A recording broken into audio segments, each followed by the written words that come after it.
وَلَقَدْ يَسَّرْنَا الْقُرْآنَ لِلذِّكْرِ فَهَلْ مِن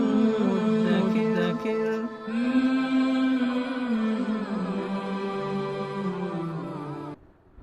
سورہ انعام آیت نمبر 63۔ اعوذ باللہ من الشیطان الرجیم، بسم اللہ الرحمن الرحیم۔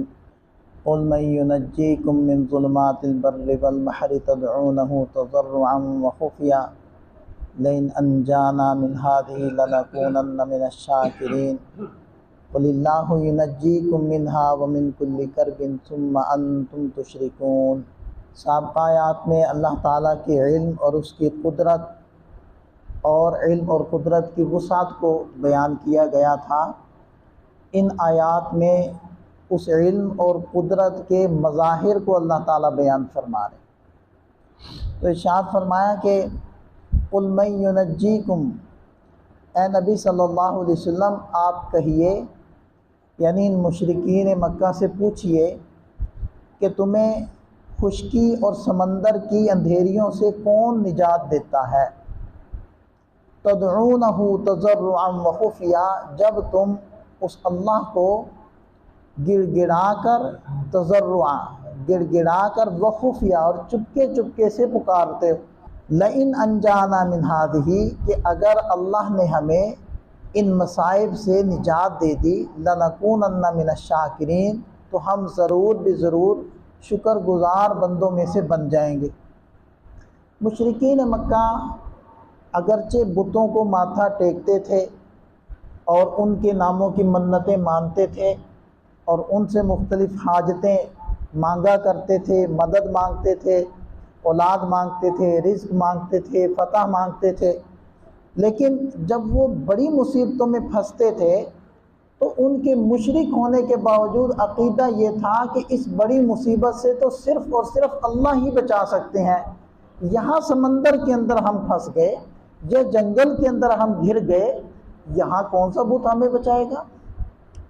یہاں تو ایک اللہ کی طاقت ہے، ایک اللہ کی قدرت ہے جو آسمان و زمین کا مالک ہے، وہ ہمیں نجات دے گا۔ تو وہ مشرک ہونے کے باوجود اللہ کی طرف متوجہ ہوتے تھے کہ اے اللہ اب ہم کسی کو نہیں پکارتے، اب تو صرف تجھے پکارتے ہیں، تو ہمیں بچا۔ اور یہ ہمیں سمجھنا چاہیے کہ انسان کے اوپر جتنے حالات آتے ہیں وہ اللہ تعالیٰ کی طرف سے آتے ہیں، چاہے وہ چھوٹی مصیبت ہے چاہے بڑی مصیبت ہے، چاہے چھوٹی آزمائش ہے بڑی آزمائش ہے، ہر مصیبت اور تکلیف اللہ کی طرف سے، اور اس کی وجوہات مختلف ہوتی ہیں۔ دیکھیں کہ کوئی بھی دنیا کے اندر مصیبت تکلیف آئی، کوئی زلزلہ آیا، کوئی سیلاب آیا، کوئی تیز ہوا آندھی آئی، یا کوئی بیماری آ گئی، تو اللہ تعالیٰ ارشاد فرماتے ہیں کہ وَلَنُذِيقَنَّهُم مِّنَ الْعَذَابِ الْأَدْنَىٰ دُونَ الْعَذَابِ الْأَكْبَرِ، ہم بڑا عذاب دینے سے پہلے، یعنی آخرت کا عذاب دینے سے پہلے دنیا کے اندر چھوٹے چھوٹے عذاب دیتے ہیں تاکہ لعلہم یرجعون، شاید یہ توبہ کر لیں اور اللہ کی طرف رجوع کر لیں۔ انسانوں کو چھوٹی چھوٹی تکلیفیں دے کر اللہ تعالیٰ اپنی طرف متوجہ کرنا چاہتے ہیں، اپنی طرف اپنے ساتھ جوڑنا چاہتے ہیں، اور انسان کو رجوع کرنے اور توبہ کرنے کی دعوت ہوتی ہے اصل میں یہ۔ اور یہ بات بھی ارشاد فرمائی کہ وَمَا أَصَابَكُم مِّن مُّصِيبَةٍ فَبِمَا كَسَبَتْ أَيْدِيكُمْ، جو بھی تمہیں دنیا کے اندر مصیبت پہنچتی ہے وہ تمہارے اپنے ہاتھوں کی کمائی ہے۔ وَيَعْفُو عَن كَثِيرٍ، اکثر تو اللہ تعالیٰ معاف فرما دیتے ہیں، اکثر کی سزا تو دیتے ہی نہیں ہے۔ ہاں کسی کسی گناہ کی چھوٹی سی سزا یا چھوٹا سا جھٹکا یا اس کی ایک ہلکی سی جھلکی وہ دنیا میں دکھا دی جاتی ہے کہ تاکہ یہ اللہ کی طرف متوجہ ہو جائے۔ اسی طرح جو گناہوں سے محفوظ یا معصوم ہیں ان کے اوپر بھی یہ چیزیں آتی ہیں، لیکن وہ آتی ہیں ان کی ابتلا اور آزمائش کے لیے، جانچنے کے لیے اور رفع درجات کے لیے۔ تو بہرحال کسی کے رفع درجات کے لیے ہے، اس نے بھی اللہ کی طرف متوجہ ہونا ہے، اور کسی کو اللہ اپنی طرف متوجہ کرنے کے لیے وہ تکلیف دے رہے ہوتے ہیں، تو اس کا تقاضا بھی یہی ہے کہ ہم اللہ کی طرف رجوع کریں، اپنے اعمال کی اصلاح کریں، نہ یہ کہ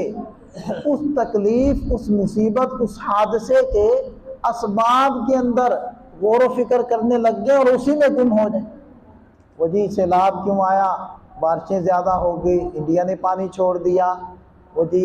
گلیشیئر پگھل گئے، وہ جی ہم نے ڈیم نہیں بنائے اس لیے آ گئے، یا فلانی احتیاط نہیں کی گئی تو بیماری آ گئی، فلانا وائرس پھیل گیا، اسباب میں پھنس گئے۔ دیکھیں دنیا دار الاسباب ہے، اسباب کو اختیار کرنا یہ کوئی منع نہیں ہے، اسباب کو پیدا بھی اللہ نے کیا اور ان کو اختیار کرنے کا حکم بھی اللہ ہی نے دیا، لیکن اسباب میں ایسے لگ جانا کہ مسبب الاسباب کی طرف توجہ ہی نہیں، یہ نقصان دہ چیز ہے نا، یہ خطرناک قسم کی جہالت ہے، یہ مہلک قسم کی جہالت ہے کہ اسباب میں پھنس گئے۔ ٹھیک ہے، اللہ تعالیٰ نے اس دنیا کو دار الاسباب بنایا،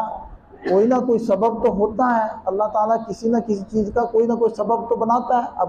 ویسے بیٹھے بٹھائے کوئی صاحب فوت ہو گئے، اب یہ تو دوسرا بھی پوچھتا کہ کیا ہوا تھا، ڈاکٹر بھی تحقیق کرتے ہیں کہ کیا ہوا تھا، بھئی کچھ تو ہوا ہی ہوگا نا، دل بند ہو گیا، دماغ کی کوئی شریان پھٹ گئی، کچھ نہ کچھ تو ہوگا اسباب میں جو ہے۔ لیکن سوال یہ پیدا ہوتا ہے کہ وہ دل کو بند بھی تو کوئی کرتا ہے، یہ چلاتا بھی تو کوئی ہے، رگوں کو بھی تو کوئی باقی رکھتا ہے، چلاتا ہے یا ان کو ڈیمیج کرتا ہے، کوئی تو طاقت ہے۔ تو اسباب کے اندر لگ کر اتنا گم ہو جانا کہ جو اسباب کا پیدا کرنے والا ہے اس سے ہی توجہ ہٹ جائے، یہ غلط ہے۔ اب دیکھیں کہ آج سے 50-60 سال پہلے لوگوں کے پاس وہ اسباب نہیں تھے جو آج ہمارے پاس، وہ سوچ بھی نہیں سکتے تھے ان اسباب۔ جتنے ہاسپٹل اب ہیں، جتنی جدید مشینری، جتنی میڈیسن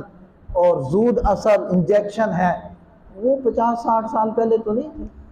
اتنا اسلحہ نہیں تھا، اتنے حفاظتی اقدامات نہیں تھے، تو کیا اتنے ہاسپٹل بن گئے، میڈیکل سائنس ترقی کر گئی تو ماشاءاللہ بیماریاں ختم ہو گئی، ہسپتال خالی ہو گئے، ڈاکٹر فارغ ہو گئے، یہ پہلے سے بھی زیادہ ہاسپٹل بھر گئے، انسان پہلے سے بھی زیادہ کمزور اور بیمار ہو گیا،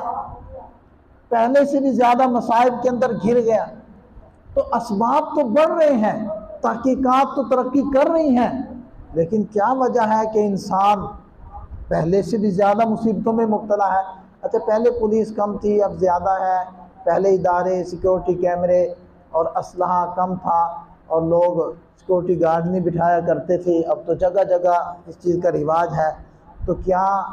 ڈکیتیاں ختم ہو گئیں، قتل و غارت گری ختم ہو گئیں؟ نہیں، پہلے سے بھی بڑھ گئی، کئی گنا بڑھ گئی۔ تو پتہ چلا کہ صرف اور صرف اسباب میں لگنا مسائل کا حل نہیں ہے، یہ اسباب میں لگنے سے منع نہیں کیا گیا، اختیار کرنا ہے، اختیار کرنے کا حکم ہے، لیکن جو ان ساری چیزوں کا پیدا کرنے والا ہے اس سے توجہ نہ ہٹے۔ اور مسلمانوں کے لیے تعزیانِ عبرت ہے کہ دیکھیں اللہ تعالیٰ مشرکین کی حالت کو بیان فرما رہے ہیں، جو بتوں کے سامنے ماتھا ٹیکتے ہیں، ان کی پرستش کرتے ہیں، وہ بھی جب مصیبتوں میں پھنستے تھے، تکالیف میں مبتلا ہوتے تھے، وہ کہتے تھے اب تو اللہ بچائے، اب تو اللہ سے مانگو۔ لیکن ہم مسلمان ہو کر 5 وقت اللہ کے سامنے ماتھا ٹیک کر ہم اللہ کو صاحب اختیار و اقتدار مان کر بھی مصیبتیں جب آتی ہیں تو صرف اسباب کی طرف نظر جاتی ہے، اسباب کے پیدا کرنے والے کی طرف توجہ نہیں جاتی۔ دوبارہ آپ آیت المبارکہ کو دیکھیں، قُلْ مَن يُنَجِّيكُمْ، اے نبی ان سے پوچھئے کون تمہیں خشکی اور سمندر کی اندھیریوں سے نجات دیتا ہے، تدعونہ تضرعا وخفیا، جب تم اس اللہ کو گڑ گڑا کر اور چپکے چپکے پکارتے ہو۔ مشرکین تو مصیبتوں میں گڑ گڑاتے ہیں اور چپکے چپکے اللہ کو پکارتے ہیں، اور کیا ہم بھی ایسا ہی کرتے ہیں؟ لئن انجانا من ہذہ، وہ یہ کہتے ہیں اگر اللہ نے ہمیں ان مصائب سے نجات دے دی، لنکونن من الشاکرین، یقیناً ہم شکر گزاروں میں سے بنیں گے۔ قل اللہ ینجیکم، آپ کہیے اللہ تمہیں نجات دیتا ہے، منہا، ان مصائب سے بھی، ومن کل کرب، اور ہر مصیبت اور تنگی سے اللہ تمہیں نکالتا ہے۔ ثم انتم تشرکون، پھر تم شرک کرنے لگ جاتے ہو، پھر تم صفات میں یا ذات میں دوسری چیزوں کو اس کا شریک بنانے لگ جاتے ہو، حالانکہ وہی تو نجات دیتا ہے۔ تو اس میں ہمارے لیے ایک بہت بڑا درس عبرت ہے کہ ہم ہر تنگی مصیبت، ہر پریشانی خوشی کے اندر اللہ کی طرف متوجہ ہوں۔ ہاں اسباب جتنے بھی ہیں اختیار کریں، اس کے اوپر کوئی پابندی نہیں ہے، لیکن نظر مسبب الاسباب کی طرف رہے۔